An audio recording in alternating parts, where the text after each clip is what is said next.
Good afternoon, everyone. Welcome to today's Tech Tuesday. My name is Vanessa, and we're going to be talking about a few O365 apps, in particular, OneDrive, Teams, and SharePoint. These apps do have a few similarities, so sometimes there's confusion about when to use which one. But today we have Josh Gural, who's our O365 Product Manager, and he's going to be talking about the differences between these apps and when you might want to use one over the other. Before we get started, I just wanted to let everyone know that I am recording today's session. So if you miss anything or even want to share this with some of your colleagues who are unable to join today, I'm going to send this recording as well as some helpful links from Microsoft's website to you via a follow-up email. And if you have any questions at any point during today's session, please drop them in the chat. We do have everyone's mics muted because we expect quite a few people to join us today, and we just want to prevent some background noise. But if you want to come off mic, you can always raise your hand, and happy to let you come off mic to ask a question. So without further ado, I'm going to hand it over to Josh. Thank you for joining us today. Thanks, Vanessa, and thanks everyone for joining. Today's going to be a little different than my normal Tech Tuesdays, and I don't know if that's a good or bad thing. Maybe it's an indifferent thing. So we're going to talk a little bit about theory today. So I apologize. I'm going to put my professor hat on, and we're going to do a lot of slides, not a lot of demo today, but I think it's going to be very valuable to kind of discuss the differences between when to use these very similar platforms. And just to echo what Vanessa just said, please post any messages in the chat. I do want it to be somewhat collaborative since it is kind of that professor-ish type of demonstration today. So if you have any questions on any of these technologies, please let me know. This session should go pretty quick. We only have like 20 slides or so, which a lot of them are quick and easy. So if you have any questions, let us know, and there should be plenty of time at the end for questions. So yeah, with that, we'll get started. So why are we here today? This is what we're trying to solve. So I'm a very visual type learner, so there's going to be a lot of both text and visual stuff in here today. So it should accommodate both of those learning styles. I've been here at the university for just over a year. And what I've noticed in my time here is a lot of confusion around how to organize files. How do I use the technology that we have best? Where do I put files for different use cases? We have access to Teams, we have access to SharePoint, we have access to OneDrive, we have access to File Server and Box and all these other things. How do I organize my life, especially if we're trying to do it under the Microsoft stack? There's even options within that stack. So how do I organize everything is kind of the point of today. So the agenda, we're going to give an overview of the tools, when to use OneDrive for Business, when to use Teams, and I'm going to go on a small tangent. I'm going to warn you already about that small tangent coming down the road. We're going to talk about when to use SharePoint, and then closing remarks and questions and answers, of course. So let's get started with a spoiler alert. We have three technologies in the Microsoft stack, right? We have OneDrive, we have Teams, we have SharePoint. Spoiler alert, they're all SharePoint, right? So in the back end, SharePoint powers both OneDrive and powers Teams files, right? So we're done. That's it. Everybody can go home, right? Not quite. So OneDrive, Teams, and SharePoint, despite the fact they are all the same technology, they do have different slivers of use cases, right? And for good reason, which we'll cover in today's session. OneDrive is meant for personal file storage and light sharing.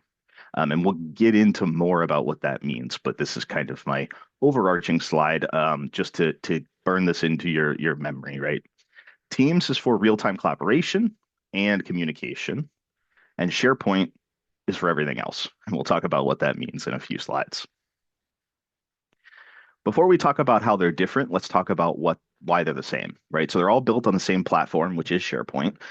What they all include is availability anywhere, right? We have access to all of these platforms outside of the VPN. We have access to them outside of, obviously, our headquarters in New York. I'm a remote employee, so I've been accessing these files totally outside of the network. Which is nice. You can access it on your phone, you can access it on your tablet, your computer, what have you.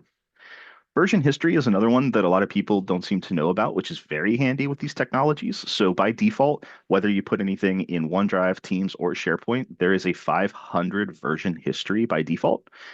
So every time you make a change into one of these files, it tracks it as a new version, and you can restore up to the 500 past historical versions, which is super handy. A lot of people put, file one, Josh's copy, or file one and the date. It eliminates the need to do that because even if you're going through something and you're like, you know what, I really don't like how this presentation is, I want to go back to how I had it, you don't have to save those many copies. You could just go back in version history regardless of technology. Syncing, we'll get more on that later. So keep that in mind as a thing for the end of the presentation. Sharing, which is why it gets confusing, right? OneDrive, Teams, and SharePoint all allow sharing, but when should I use sharing for each technology is the question. Robust permission options, so you have the ability to give people edit, view, whatever, read, etc., across all the technologies.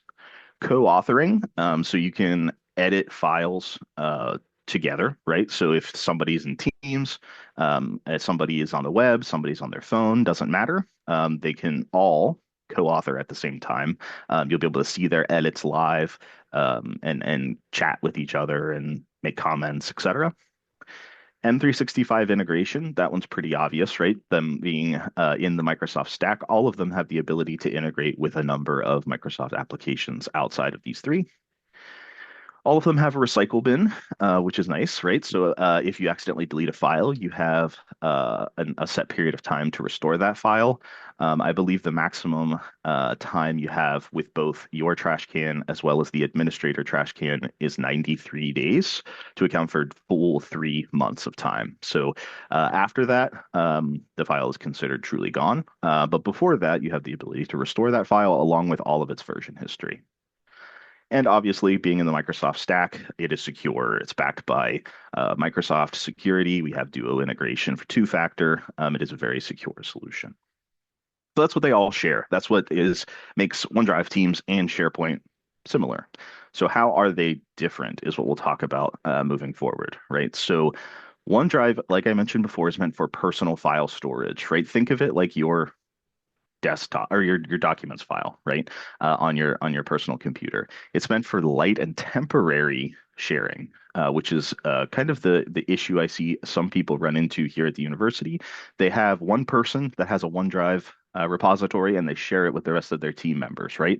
There's nothing technically wrong with that, but architecture wise, it's a little cumbersome.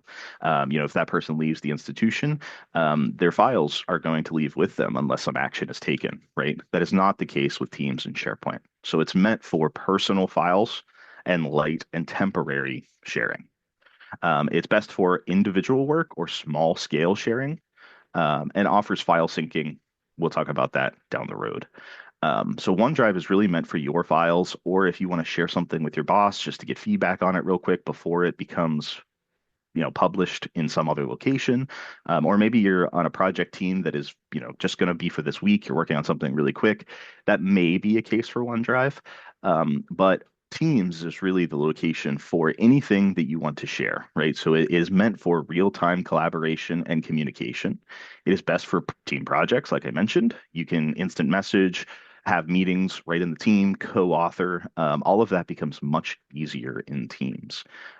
Also, if this is a long-standing project, like a department document repository, if you will, Teams is best for that because if you win the lottery and leave the institution, those files will remain with the team and not be at risk for deletion when your account is terminated.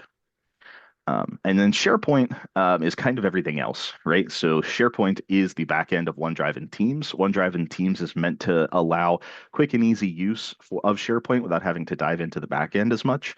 But there still is a role for SharePoint for some separate document libraries, advanced features, advanced permissions, et cetera. And we'll talk about that in the future slides. But in summary, if you're a visual person like I am, you should think OneDrive, one or few, Teams and SharePoint, many. One thing I will say, well, before we go into the details of each one, Teams is not let me back up. You don't have to use all of the features of Teams, and I think that's why people get concerned with Teams. Move to Teams early if you think you need it. You do not have to use the posts features of Teams right off the bat. You do not have to use Planner and um, meetings in Teams and Power Automate and Power BI and all of this fancy stuff that I think you could grow into. Teams is a great location to start and only use it for files, right? If that's all your team wants to start with, that's great. And you'll get the immediate benefits of that will last after you leave the institution for whatever reason. The sharing permissions is much simpler. You won't run into any roadblocks if you're having a huge sharing list. I've seen some people have issues where, hey, I shared this with this person, but it's not letting me share. And then I look and there's, 1,000 people in their repository in OneDrive. That's definitely a case for Teams. It's much, much simpler and it'll be a much better experience. Before we jump in, I'll take a look at the chat. It looks like we only have one question so far. Are Teams chats private? Yes, within the Teams chat is private. Depending on what type of channel you create, and that's kind of my small tangent down the road. We'll talk about that in a second. Only the members and owners of that team/channel will be able to see the Teams chats there. Great question. File searches in Teams are cumbersome and slow. Why? That's a good question. I think that might be something that we need to talk about offline. Feel free to reach out to me on that one because again, the search engine is the same for all of the above. So I'd be curious to see if that happens in other technologies, and it could be something um, with your instance specifically. Maximum size to transfer. There is a maximum size, but it's very large, so I doubt you'll run into it. And if you do, you can reach out to me and we can talk about changing that limit. I forget what the limit is off the top of my head, but it's huge. So unless it's something really, really big, I don't think you'll run into it. And I missed one. We cannot have financials or salary information on OneDrive. That's not necessarily true. Can. It is a protected instance. We do have contracts in place for PHI information that exists today in all the technologies above because it is the same platform, right? So, patient information and salary information, financials, all of that exists today technically in all of the technologies because again, it backends in SharePoint. Be careful with permissions, right? Because if you give somebody access, they will have access. And if you want to talk through that a little bit more. This presentation is not meant to replace me. Feel free to reach out and we can talk about the specifics of that one. SharePoint for Mac. We'll talk about that in a second. That may not necessarily be needed. If you've ever seen a Apple presentation, an Apple keynote, that's my one more thing at the end of the presentation. So hold tight on that one, Josh. And is there advantage to using Teams SharePoint versus a network shared drive? I think, in my biased opinion, a ton. You don't have to be on the VPN for one. And also like the version history and the multi-collaboration features, the integration with the Microsoft stack, all of those are definitely advantages over just a network drive for sure. Great questions. I'll stop a little bit later on for some more questions. So, when to use OneDrive. So again, we talked about this a little bit, but it is for personal file storage at its heart. The names will help you, right? OneDrive, it's meant for you. And light file sharing gives you the ability to share files because you might have a use case where you just need to share something with somebody really quick, get their feedback, and then publish it elsewhere. That's what OneDrive's for. That's totally cool.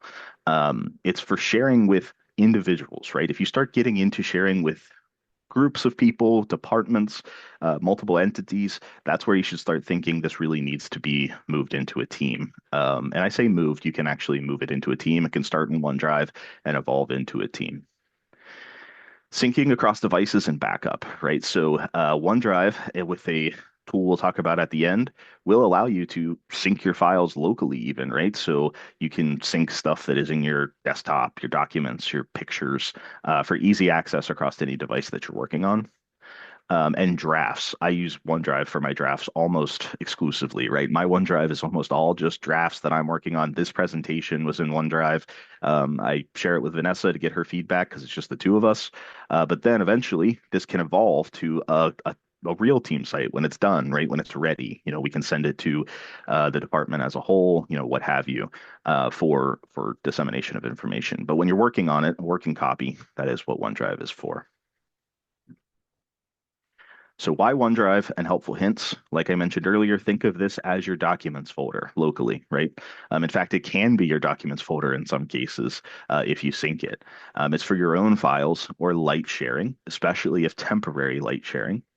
That third bullet, if you pick nothing from this presentation except that third bullet, that's the one that I think will help you the most. Don't let permissions creep up, convert to Teams early. Like I said earlier, I'll highlight it again. You don't have to do a big bang conversion to Teams and utilize every aspect of Teams. You can just use Teams for files, and it is a much better permission environment. It'll be super clean, simple for you to use, and you can roll into the rest of it later. So don't think Teams means, oh, I have to think through my how I'm going to use posts versus this other technology, and do I want to convert, XYZ to this Microsoft technology? None of that needs to be decided early. You can create the team, work with me to talk about the architecture of your team. We'll move your files over to Teams, and then the rest of it can come later. Don't let that be a roadblock for you. And then sync. We'll touch on that later, and backup if you would like locally syncing. Now we're changing to Teams, right? So Teams is for collaboration. At its core, Teams is meant for teams, groups of people that are all working on the same document or all need access to the same document, right? It's for centralized file access for your team. So if you have a department or a sub-department or what have you, creating a team for those department level files is a great way to get started with Teams if you haven't already got started. These files will live beyond your time here at the institution. So again, if you win the lottery, move to an island, never want to think of WCM ever again. Those files still stay there, right? So your replacement will be added to that team as an owner or a member, and they'll have the same permissions that you had, making those files last much longer, right? And it's team-based permission, right? So instead of thinking, you have a new person join your team, and you're like, oh, well, they need access to this folder that Josh owns, but they also need access to this other folder that Vanessa owns, and this third folder that Raf owns. That's all gone, right? You have one location with all of your permissions. Yes, those permissions could be different per channel, but all of them are in your team, right? So you could say, I have a new person joining the institution. I add them to my team, and I'm done. I don't have to think about who owns these files anymore, which can be quite cumbersome, especially at times of turnover. I'll pause there for 1 second and check the chat. If a person that created folders in OneDrive leaves, are the folders still accessible to those that have editing rights? Yes, with a caveat of until their their account gets terminated, right? Once their account gets terminated, a countdown is on when those files will be purged. It is meant for your files, right? So unless we migrate those files are at risk for deletion when somebody leaves. That is not the case for Teams, which is why you can avoid all of that headache for trying to find a new owner for these files and reshare them with people that are appropriate. If they just live in Teams and a person leaves, the team is the ultimate owner of the files, and you own the team. And it's much easier to just convert those people after the fact. A person leaves and they request an extension to their email account, will their OneDrive still be available? Um, I'm not sure about that one. We'd have to talk about the specifics. So maybe we'll reach out one-to-one on that one. Um, if their account is fully terminated, that's when their OneDrive countdown starts, right? So we can restore their account for a certain number of days. We can restore their OneDrive for a certain number of days. But you should assume that everything in your OneDrive is at risk for deletion when that person leaves the organization, which is the whole point of moving to Teams, right?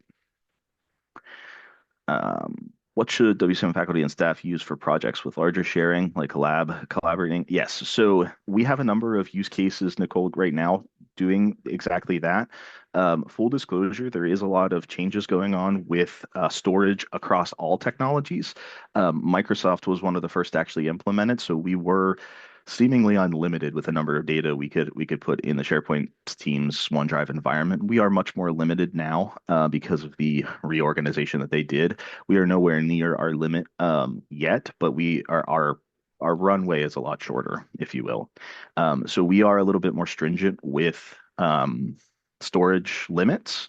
However, we do have runway, right? So especially if those files are temporary, which is what I've worked with uh, departments in the past, basically saying, hey, I'm going to up your limit for this one use case, but then, hey, this needs to be downloaded on the other person's side or used for the duration and then purged.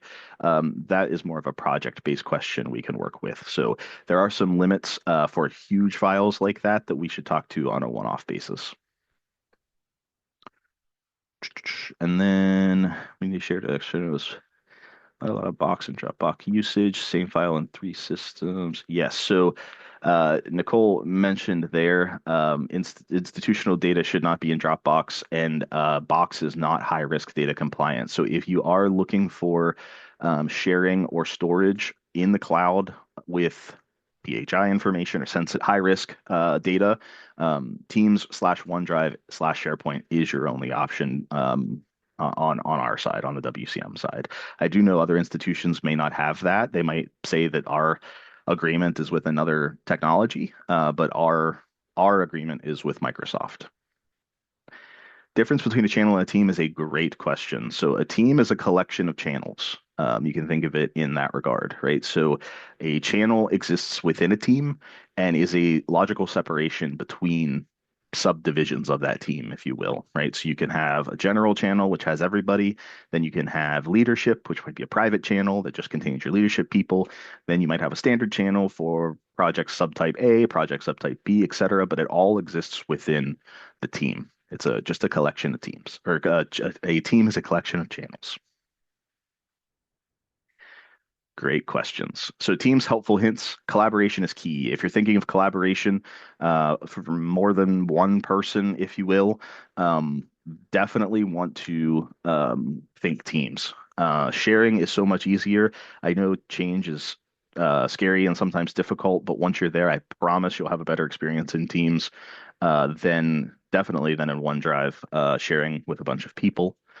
Transfer of power is the way to go here. So much easier in Teams, both from my administrator side, but also from your side, right?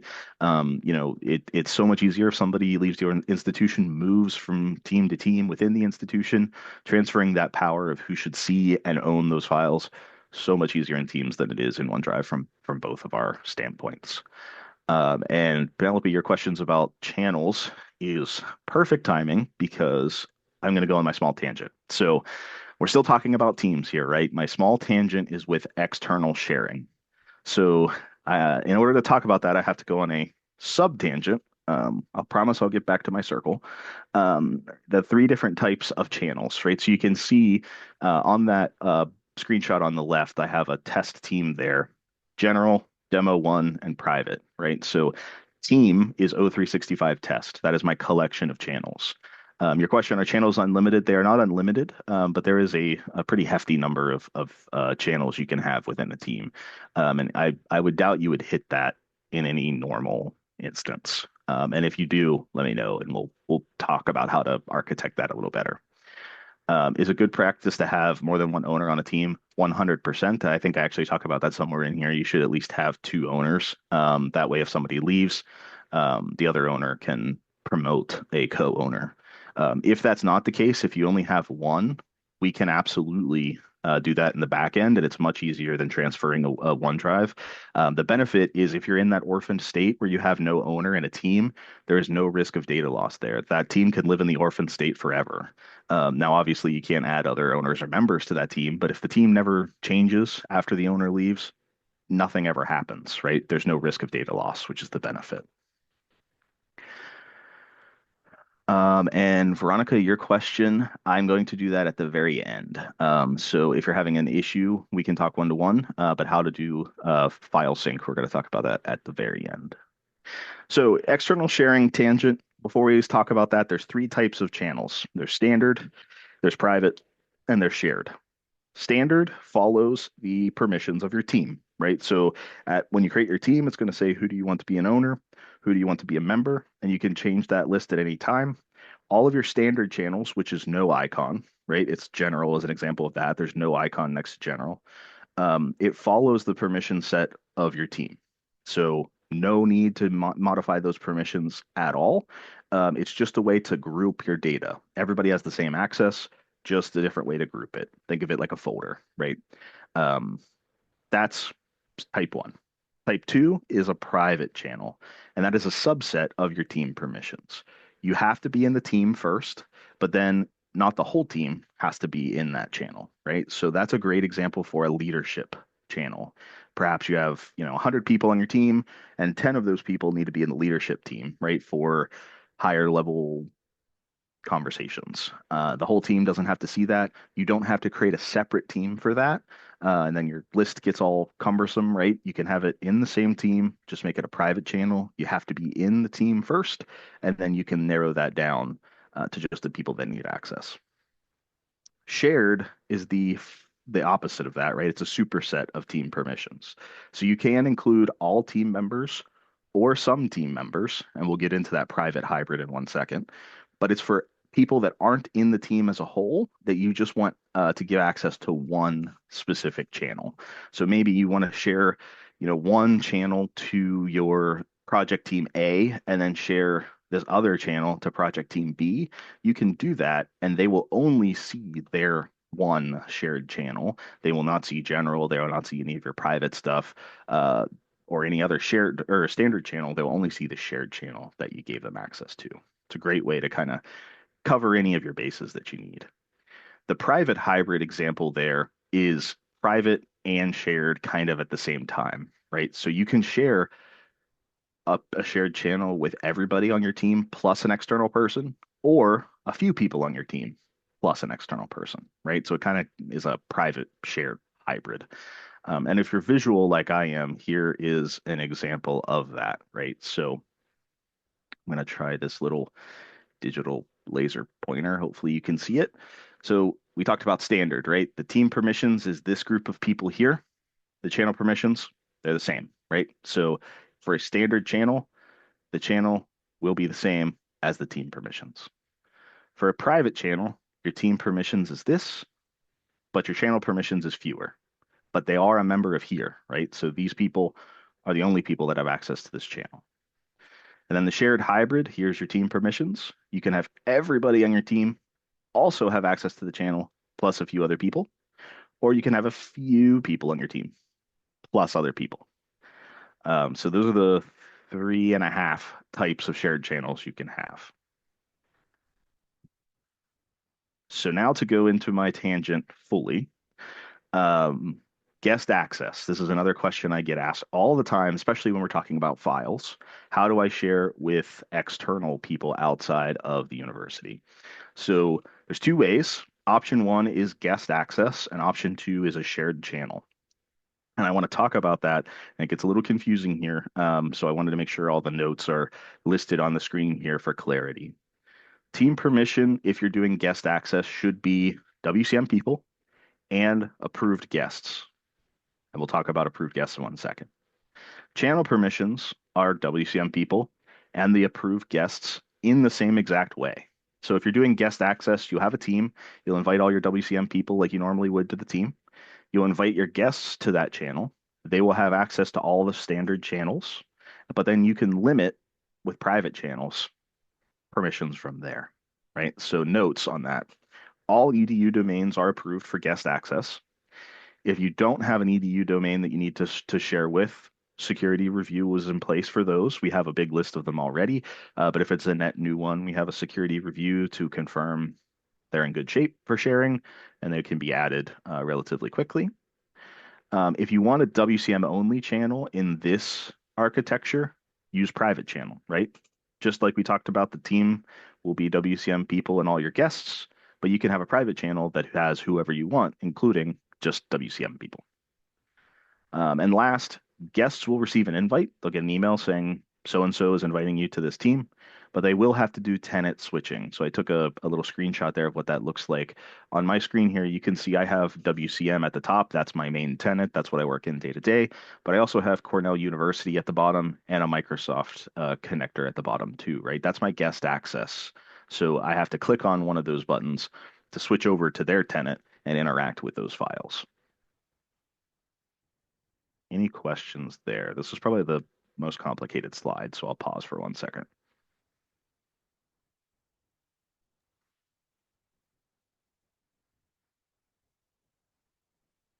Okay.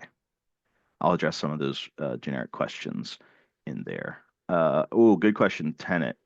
Think of a tenant just as our company, right? I use the term kind of flippantly day to day, but I shouldn't. Tenant is WCM, right? So WCM is a tenant. Cornell, Ithaca is a tenant. Think of it like just the entity, right? The institution, and they are logically separate, right? So that's why tenant switching exists. You have to switch to their tenant, their organization, if you will, to access those files.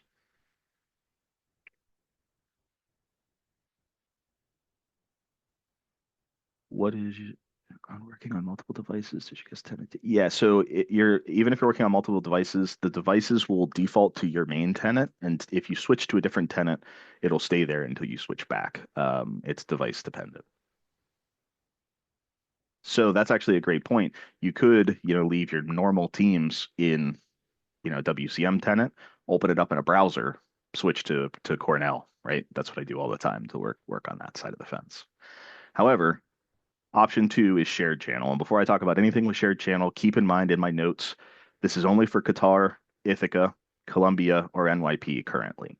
We're working on implementing shared channels for other partner institutions, but this is only for those four entities. So if you have any other entity you want to share with, you have to go to option one. If you're sharing with Qatar, Ithaca, Colombia, NYP, or you have a mix, you have to use um, option one. If you are in one of these four, you can do option two, which is much simpler, which is shared channels. It's a little more cumbersome to set up from an architecture perspective because we have some back end stuff on our side to do, some back end stuff on their side to do. So there's a lot of communication that needs put in place for this option, which is why we only have these four currently. But shared channels, team permissions is just WCM people, right? So team would just be internal folks that need access to all your shared channels or all your channels, I should say, sorry. Channel permissions are WCM people for standard and private. And if you need guests, that's your shared channel, right?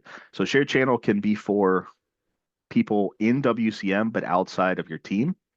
You can also uh, share with external parties, right? You could share with Qatar, Colombia, Ithaca, and NYP, but only those four. Benefit of that is there's no tenant switching. So you can see in my list there, I have a Columbia team that they shared with me. I only see the one that they shared with me. It's marked at Columbia University. It's marked external, so I'm very aware that this is an external team and external channel. But I don't see general. I don't see any of the other number of channels they have in there. I only see that one, um, which is great for those four institutions. So keep those two sharing options in mind. Option one is guest. Difference there is you have to put everybody in the team and then limit it with private channels. For option two, you could just put WCM in your team and share just the channels that are appropriate. However, only for those four people or institutions. Any questions there? Okay. Oh, and yes, my autocorrect did misspell Columbia. That's my bad. Pretend that's a U. Okay, so SharePoint. This is going to be an easy slide because it's everything else. So I could just simplify this SharePoint slide and the next one with just everything else, right? So if you want to do things like sever inheritance, if you want document libraries, if you want to do a bunch of page creation or some more advanced view creations, you want to see your files differently, you want to see create a list for different items with attachments, etc. All of those things is best done in the SharePoint backend. Some of these things you can do in Teams itself. All of the things you can do in the SharePoint backend. I will say it gets really confusing and really complicated fast. But the benefit of that is we have a ton of resources here at the university for SharePoint. We have a whole SharePoint team. They're great. I work with them almost every day. Also, myself can assist or hook you up with those people if needed. So when you get to this step, if you're looking to do more advanced permissions, or you're looking to get into site pages or designing a home page for your environment, your team, your your department, whatever, it's probably best to reach out and just ask some groundwork questions first for sure, making sure everybody's on the same page. Columbia considered a guest. So you can add Columbia individuals as guests. Yes, that's option one. But because they are a approved shared channels entity, you can add them as a shared channel recipient as well. So either way, why you would do one versus the other, if you are wanting to share everything with them, so they're just treated like a WCM internal employee, right? That's great for like project teams, things like that. Guest access is probably still good because you can add them to the team as a whole, create a bunch of standard channels that everybody has access to, and just move on, right? They're treated all the same. If you only want to share one subsection of your team with them, that's where a shared channel is handy. So depends on what exactly you're trying to do there. Severing inheritance, that is a good question. So everything in the team's environment, SharePoint environment, whatever, inherits from its parent. So if you create a team, all the standard channels will inherit those permissions. You can break that inheritance, right? You can say, hey, for this one little folder, I want you to stop doing that and just give access to these couple individuals, if you will. Use cases of that are somewhat complicated and depending, somewhat rare. So definitely, I would say reach out if you have a use case for that, and we can assist. Um, Docs created in Teams are created in SharePoint, and both are mirrored updated. Yeah, they are one and the same. So if you go into files in Teams, that is technically just like going into SharePoint, both on the web or what have you. It is one and the same. It literally is the same technology. So consider Teams files just a mask for the SharePoint backend. Absolutely. Great questions. All right, so I wanted to give about 10 minutes for questions, and I think we're about there, so that's great. In summary, again, I want to put this slide back up because we talked about a lot of complicated stuff today. In summary, you should think of OneDrive as your personal file share, your personal, file storage, etc. In Teams, it should be for team usage, collaboration, and everything else, SharePoint. And just like Apple, I have one more thing. So we kind of hinted on this throughout the presentation. Um, if you're in Teams, you may notice this view, right? This is a general channel. I clicked on files, right, to see my files in general within a team. At the top, you'll notice there's new, there's upload, add in grid view, share, copy link. But then there's this sync button. I'm not sure if you guys have ever played with this or not, but if you haven't, I highly recommend it. Sync is a very powerful tool that allows you to interact with SharePoint or OneDrive files locally on your Mac or Windows desktop, right? So on Windows, your File Explorer, on Mac, Finder.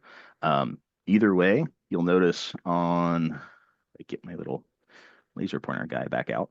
On Windows, there'll be a little cloud icon here that allows you to access all of your OneDrive files locally on your desktop.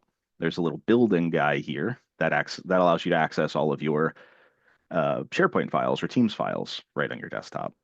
Same with Mac. There's the OneDrive for the company or OneDrive for personal use. Both are available today. I use this every day. It is super handy to me. Everything I talked about today applies for this as well, right? So multi-editing, collaboration, sharing features, all of that, all of those items apply. So it's not an application per se, right? It's not like you download the SharePoint app on your desktop. It is the OneDrive application, which is a little misnomer. It is a OneDrive application, but it allows you to sync all three of these files because they are all technically the same, right? So if you want to interact with your files in a similar way to local files or a similar way to network files, you can click on this link here for Windows or this link here for Mac for more information. And as always, if you have any questions while you're doing this, please reach out to me and I can assist. Yeah, so any questions relating to that or anything else we talked about today? Because this is my last slide. Hey, I just see. Oh, Oh, sorry. go ahead. I just there was a question that I wanted to confirm as well. Yeah. Kenneth wanted to ask again about the retention rate for trash. I think you said it was 90 days, but I just wanted to make sure I'm not misstating that. I think technically it's 93, which Okay. is funny, but it's technically 31 days to do a full month times three. So I think it's 93. Keep in mind there is two recycle bins, right? There's a your recycle bin and there's an admin recycle bin. So if you don't see something in your recycle bin or you purge your recycle bin, but you still think it's within that window and need to restore it, let us know because administrators may have the ability to restore a file beyond it being purged on your side. But that 93 day still takes effect. It will be purged on our side too. So keep that in mind. Thank you for clarifying. I think we're getting a few other questions in. Yeah, let me just take a peek because this is our last slide. So ask away.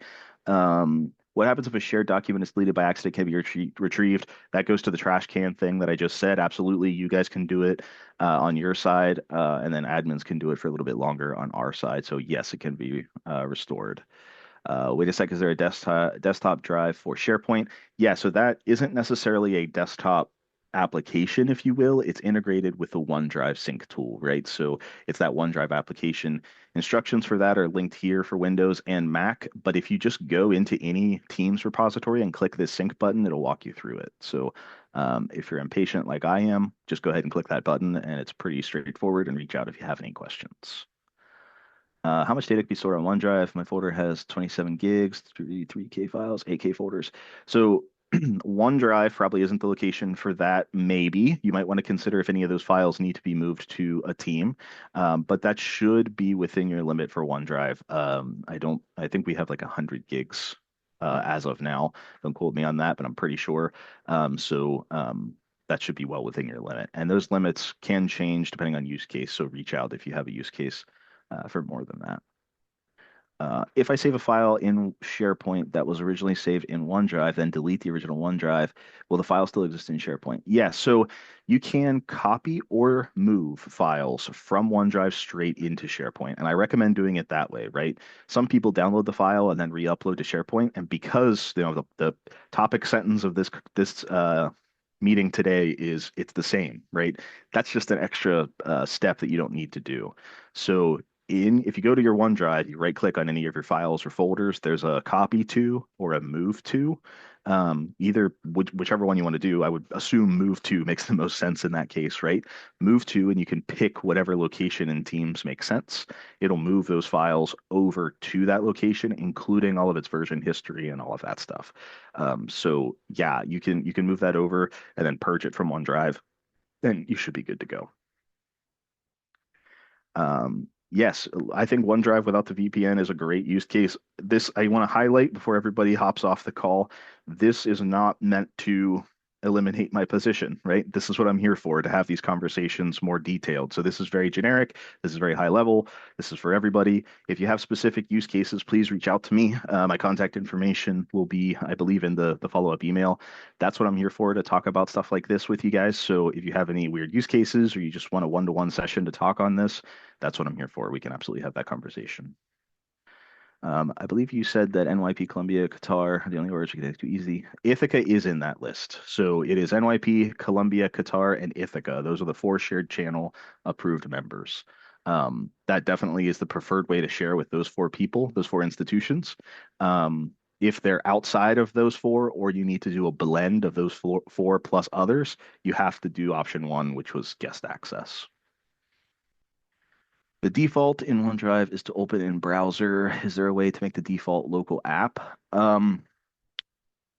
In the cloud version, I don't believe so. I believe you'd have to right click and say open in app, but you can do that before you actually open it, right? You can right click on the file instead and say open in um, the desktop app. However, if you use the sync tool does default to your local applications if you have them installed.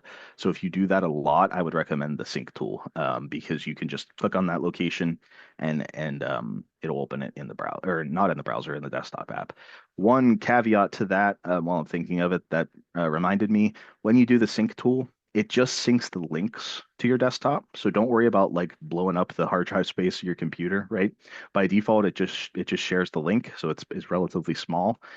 You can store locally those separate files if you have a need, and we could talk about that offline.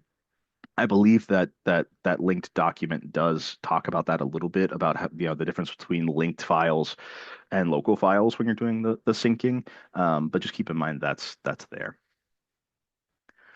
Do you have any advice for one, uploading files to SharePoint, or two, editing history of files, access files, names? Okay, so for one, uploading OneDrive files to SharePoint, like I mentioned, if you already have files in OneDrive, first you need to create your team's location, right? The teams needs to exist for you to move it to. And we can have a conversation about best architecture for that and things if needed.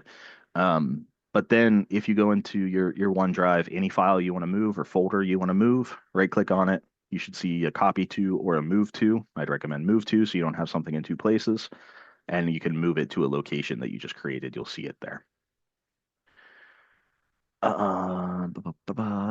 Number two, editing history of files accessed so file versions inadvertently accessed don't remains in history. So all of the file history in all of these applications, OneDrive, Teams, and SharePoint, is up to 500 versions by default. If you make a modification, it makes a new version, obviously. If you restore a version, it puts it to the top, right? So if you have 10 versions, you want to restore version 5, it'll be the 11th version. So the history is still there. If you have something in there that you absolutely need to purge, so you type something in that you shouldn't have or whatever, you can delete specific versions in version history as well. So if you go to your version history, one of the options next to restore is delete. Once you do that, it is gone for good. And last was the process for getting someone external to the four institutions accessed. So keep in mind the four institutions is only for shared channels. There is a much bigger list in guest access right now. Those four is a pretty static list for right now because the amount of effort on both sides, technology-wise, to get that in place is somewhat extensive. So it's not going to be a short conversation to add to the four shared channels list. However, guest access is a much bigger list. All EDUs are currently approved, and a bunch of other organizations outside of that, with a process put in place for even more if you're not in that list. So guest access is definitely your way to go if it's not one of those four institutions for right now. Great questions. I think that's all I see in the chat. If you have any more, you can reach out to me because I am over time by a couple minutes. Vanessa, I'll turn it back to you.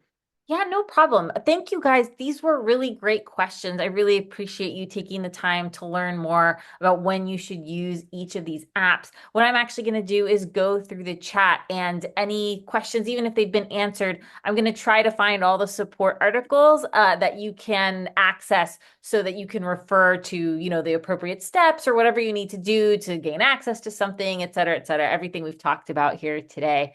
Josh, thank you so much for going through all of these use cases. I think it's proved very helpful in answering all these questions, by the way, for everybody who had, just questions about when to use which app. But for everybody who is joining us, please keep a lookout for that follow-up email. And if you have any questions, I will include Josh's email on it as well, so you can reach out to both of us in case there's something we missed during today's presentation. But thank you so much. Have a great rest of the day, and we hope we see you at next week's Text Tuesday. I'll include the info for that in the email as well. Have a good one, guys. Thanks.